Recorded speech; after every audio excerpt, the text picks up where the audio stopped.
Bikini Bottom is, without a doubt, one of the most chaotic, crime-infested, lawless places under the sea.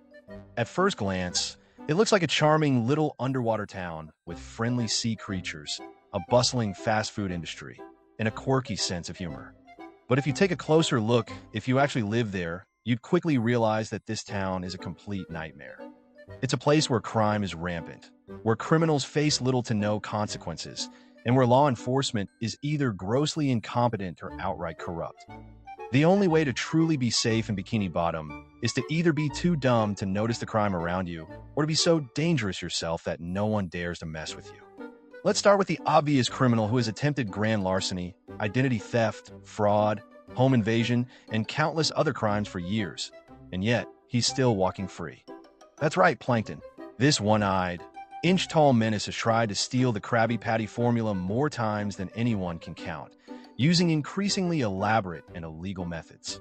Bribery, espionage, cybercrimes, kidnapping, biological warfare, and even straight-up mind control. And what happens when he gets caught? Nothing. Absolutely nothing. There are no real consequences. Every single resident of Bikini Bottom knows he's a criminal, and yet he continues running his business, the Chum Bucket, like it's just another struggling small business, and not the headquarters of an active, full-time supervillain. But Plankton isn't even the only problem. Bikini Bottom is filled with criminals, ranging from small-time crooks to full-blown lunatics. Let's not forget the time SpongeBob and Patrick went to jail for blowing bubbles in public, because that, apparently, is a crime worthy of immediate incarceration, but actual criminals roam free. The legal system is a complete joke. The judges are inconsistent. The trials are either non-existent or ridiculously fast, and the punishments make no sense. On one day, you could get thrown into the dungeon for accidentally jaywalking, and on another, you could destroy half the town and walk away without even a slap on the wrist. It all depends on how Bikini Bottom feels that day.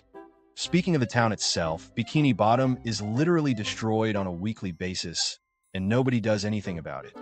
Entire buildings collapse, boats explode, wild animals rampage through the streets. And do you ever see any real emergency response? Nope. No one even seems to rebuild the city properly. It just magically resets itself like it's all part of some twisted cycle of destruction. One minute the Krusty Krab is standing, the next minute it's burning to the ground because Squidward lost his temper, and by the next episode, it's back like nothing happened. The city's infrastructure is basically held together by pure neglect and ignorance. And don't even get me started on the police force. The Bikini Bottom Police Department is the biggest joke in law enforcement history. These guys are either completely incompetent or just don't care. They'll arrest you for the dumbest reasons, like looking at them the wrong way, while real criminals run free. They have tanks and military-grade weapons, but they can't even stop a tiny green plankton from committing industrial espionage in broad daylight. Their training must be non-existent because they never actually prevent crimes. They just show up after the fact to make things worse. And when they do arrest someone, it's usually the wrong person. Remember the time they arrested Mr. Krabs because they thought he stole his own dime? They didn't even investigate. They just threw him in jail, no questions asked. Imagine living in a place where you could be arrested on a whim, but the town's most notorious criminal is free to keep trying new crimes every single day. Even outside of crime, Bikini Bottom is a dangerous place to live. Wild jellyfish electrocute citizens for sport.